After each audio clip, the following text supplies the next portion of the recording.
Standing up in McKinney, this is According to Callus. And we're back for another week and locked and loaded. And, well, today it's going to be about motivating yourself. Motivate Monday, right? Look, I don't spend a lot of time or effort looking into self-help or whatever, that genre. Can't say I've never run across it. Can't say that other people haven't covered it. And honestly, if you want more information on that, you're going to need to go look for somebody else. I'm not your guy. But I am going to talk about why it's important to be motivated. And how do you get yourself motivated? In my opinion. Because, after all, this is According to Callus. And you're here ostensibly to listen to what I have to say on things.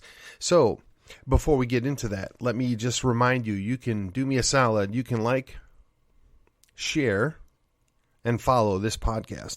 And if you're feeling particularly motivated or inspired, you can rate and review this show. Alrighty. Here we go. It's Monday, June the 5th. Now, for those of you who woke up this morning, you can't help but be reminded that the month of June is Life Month. They would like you to believe it's about perversion, but it's about life. The most important decision or opinion that had been put forth by the Supreme Court, at least probably in my lifetime, that said, you know what, the federal government really doesn't have any role in this issue, and because of that, we're going to kick it back to the states. In this specific issue, it had to do with killing babies in the womb. And now, there is no federal protection for murder in the womb. That's right, if you want to be able to kill your baby before they're born, you have to get permission from the state you live in. And honestly, this is how it should have been from the get-go. And while I think it's atrocious, evil, and quite frankly, a lot of people that are involved with that ought to face sanction and or punishment, that is now up to the state that you live in to fulfill their duties to protect life. Fortunately, in the state of Texas, we're doing better than average. For now. Be interesting to see what the Supreme Court in Texas or the Texas Criminal Court of Appeals does. But I don't think any of those people are feeling that motivated to overthrow the will of the people. For that, you have to go to the Texas House. Well, before we get too far off the tangent, again, it is Monday. And let's talk about motivation, right? So, I have friends and I have family, and they keep asking me, well, why are you doing this? I mean, what are you hoping to get out of it? What's the point? And that's a fair question. I think it's a very fair question. At some point, there's going to be a return. Don't know what it is. Don't know how that's going to play out. But I believe that what I'm doing doesn't go unseen, doesn't go unheard. And, my 3 listeners have been working their tails off. Going to hit 150,000 downloads this week. I'm quite confident of that. But what that means is I have to make sure I stay on top. On top of myself, on top of my game. So I have to motivate myself and stay motivated. And that's hard. Man, I got to tell you, if I'm completely honest, this last week has been challenging. It was Memorial Day last Monday, and, you dwell on some of the things that people gave up. People that paid the ultimate price for what they thought was freedom, liberty, and I look at the world that I live in, I look in the country that I live in, I even look at my state, and I'm just appalled. What would these people have thought if this is what their sacrifice was for? And then I see the great conservative leaders that we have knuckling under to perversion. Now, I got to be honest with you. not excited about the idea of killing people. But last time I looked, when you rape somebody, an appropriate punishment is life in prison or perhaps even death. And the law that got our great conservative leader so bent out of shape specified that had to have occurred in order for that punishment to be involved, notwithstanding the method or the choice of victim in this situation. So I really am at a loss as to how we've gotten here. Conservative Inc. is that far gone that they want to protect perversion? I mean, it's one thing, and I mean, I struggle with this myself. It's one thing to let it go and to say, you know what? Hey, you want to do that? That's between you and God. I'm not going to do anything. I'm not going to celebrate it. I'm not going to say it's okay, but I'm not going to go bust down your house for your misbehavior. Right? Now, maybe that's still a holdover from my libertarian background. I don't know. But I'm pretty sure that God gave us free will, and that means we can make bad choices. And then he's the guy that brings about the punishment for that. Just saying. So when I'm looking at this, and I'm looking at all the stuff that's going on, how do I stay motivated? Well, I have to improve myself. Well, about 4 years ago now, I guess, we went on a journey and we changed our eating habits. The effect was about 3 months later, dramatic improvement in my overall fitness and form and whatever else. It was quite improved. But as they say, life gets in the way and, habits get lost in the milieu. And, a good chunk of that came back. Not anywhere near where I once was, but it's disheartening. And silly injuries that, shouldn't happen and didn't happen 10 or 15 years ago seem to be commonplace as I've hit the half century mark here. So how do I improve myself? So, I got to say, I know diet is extremely important. Diet makes the difference. Can't eat all that crap. I'm sorry, I shouldn't normally talk like that, but I can't think of a better word to describe the processed food garbage that we consume as Americans all the time. And I'm 100% guilty of that. I'll be the first to say I like good Danish and I love ice cream. Both of those are not good.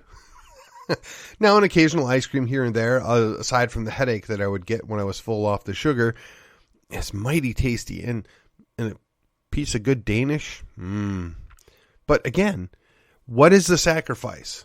I mean, put 2 inches back on your belly and, just feel like garbage for an entire day because you had that sugar bomb? Don't know. I don't think it's worth it.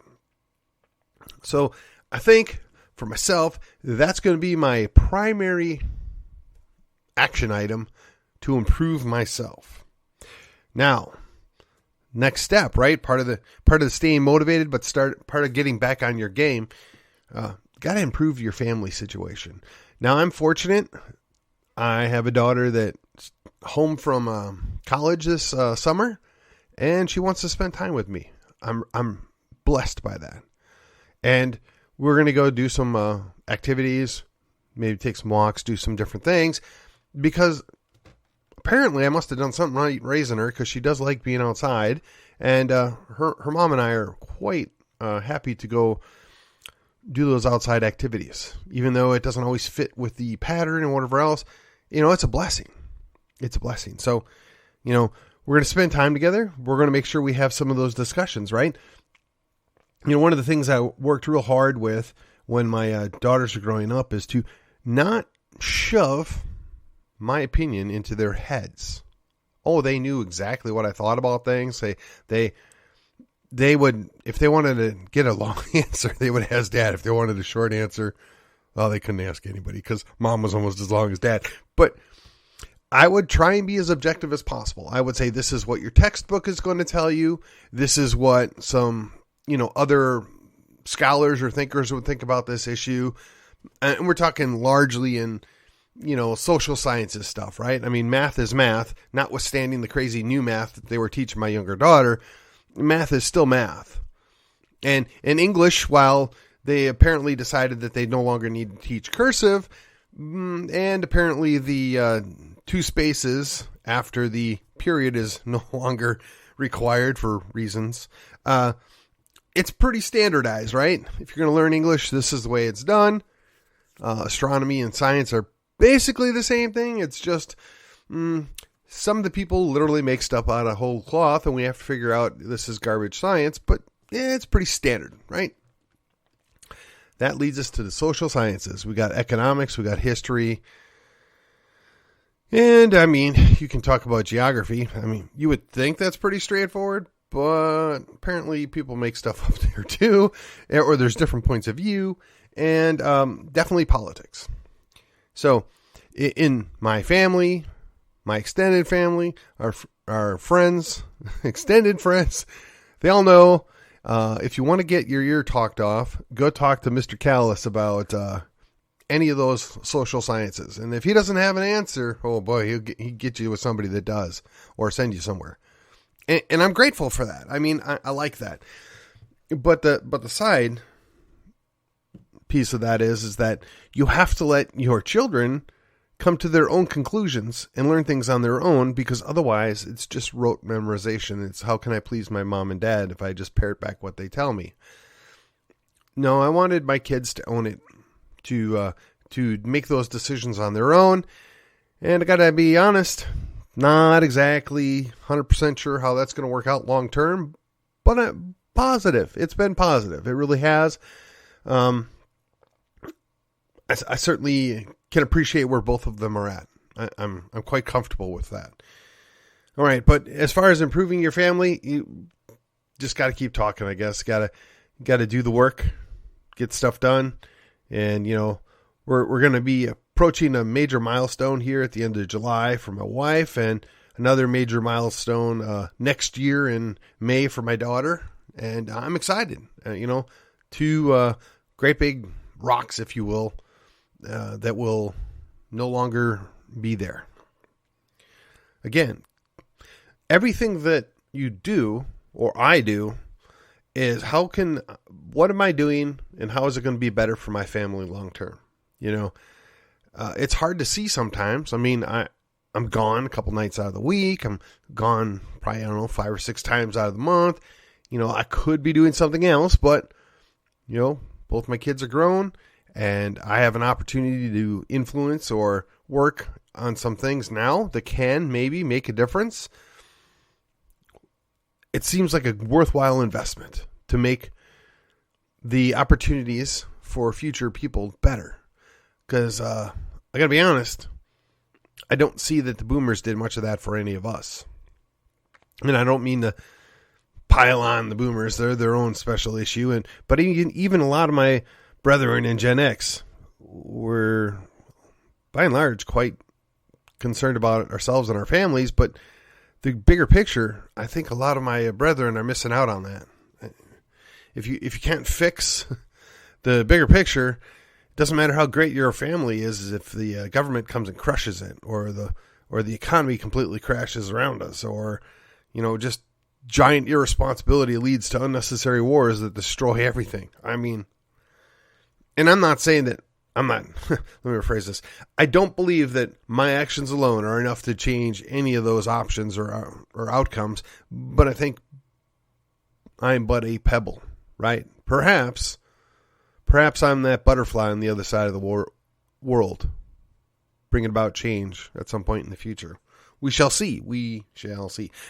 The next thing, right? You want to improve your community. So I run in a few different communities. And, my church community, man, I need to improve it. I don't know what I need to do, don't know how I need to do it, but I got to figure something out. It's not satisfactory situation, in my opinion. I don't know that that's anybody's fault. Could be just mine. Could be perception. But I need to figure it out. So that's one community. Second community, political community. Man, I am blessed to know some rock stars, some hardcore, hard-charging, conservative, liberty-loving people, and they work just as hard or harder than I do to protect the republic, to bring about independence, to inspire others to demand their liberties. But one of the things that I noticed, and it's been there for a while, and I brushed it off for the last couple of years because there was a lot of other things going on, but we're really susceptible to the cult of personality. And I don't know if that's just people in general or particularly patriots. I'm not going to point fingers, but I get really nervous when people are so super excited about one person and they're going to fix everything. I just get nervous about that. I don't know how I improve that other than having some of those hard conversations with some of my friends, some of my allies, some of my compatriots. The other side is a good number of my friends and allies really have a hard time distinguishing between establishment hacks and actually principled moderates. And I know that requires some nuance, right? It's super easy for moderates to punch right and not punch left, because they know the right's going to just dismiss them and not come after them and ruin their lives. But if you punch left, those folks, man, they have no pity. They have no, they're going to come after you. They're going to destroy you. They really will. The left has no compunctions and no restrictions on their warfare, if you will. So that's the primary communities, but overall, all those communities, my fear is that they actually believe we're still in normal times. They believe there's not a war going on. They believe that there's no great threat to what's left of our society. I struggle with the concept of what some definitions of Christian nationalism are. I don't think it's nearly the problem that some would paint it as, and I certainly don't believe it's the salvation that others think it might be. But I certainly am very interested in it. I've joked with some of my friends that I see myself more of a Christian Texian. I'm far more concerned about Texas and what's going on in Texas than anywhere else in the world. My first priority is Texas. And as a Christian, I would like to see Texas remember that we're at least majority Christian. And at this point in time, due to bad policies, we might only be plurality Christian. But that doesn't mean that government or our leadership should be entirely hands off. They should be informed by the culture that they live around. And if we're not building culture, if we're not affirming good things and all we do is complain about bad things, how are we improving ourselves? I don't know what that means. I don't know how we can do that. Well, actually, I shouldn't say that. I have a lot of great ideas. The problem is I don't have the money or the time to implement either of them. So if you're out there listening to me, if you're curious, give me a call. It's not hard to get my phone number. Send me a text, send me an email, and I'll talk about some fairly easy, simple things that we can do to build culture, to interact with our communities, to build up a process where we can provide opportunities for those around us. But it takes time and it takes money, and I'm low on both. Beyond my own family and I don't have resources to throw $250,000 to start a business. I don't. I'm not going to lie to you. I'm not going to make apologies for it. The Lord hasn't chosen to bless me in that area. Maybe He blessed you. If He did, and you don't really know what to do, or you're looking for an opportunity, give me a call. I'd love to talk to you about it. And honestly, none of these ideas have anything to do with my podcast or me personally. They're legit things that don't get me wrong, I'd love to be involved with them, but it's not about me and it's not about paying me or anything. It's just legitimate ideas of different things that we can be doing to build our community, build up our culture, and inspire others to do better.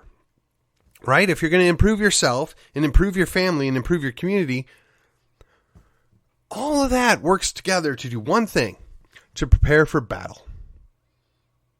And I've got the little scare quotes in my note here. battle is not, well, it could be, but it's primarily a spiritual or metaphorical term here. We're always facing challenges. We're always up against a crisis. We're always pushing back against the encroachment and the evil or the negative things around us. And we have to be willing to take a step of faith and push back. But it's really hard to do that if you don't have your ducks in a row, if you're not prepared. Part of the improvement process is to prepare yourself for that battle. And each and every one of you that might listen to this, I don't know, probably get 1,000 downloads on this episode. That's my hope. Might only get 600. That's okay too.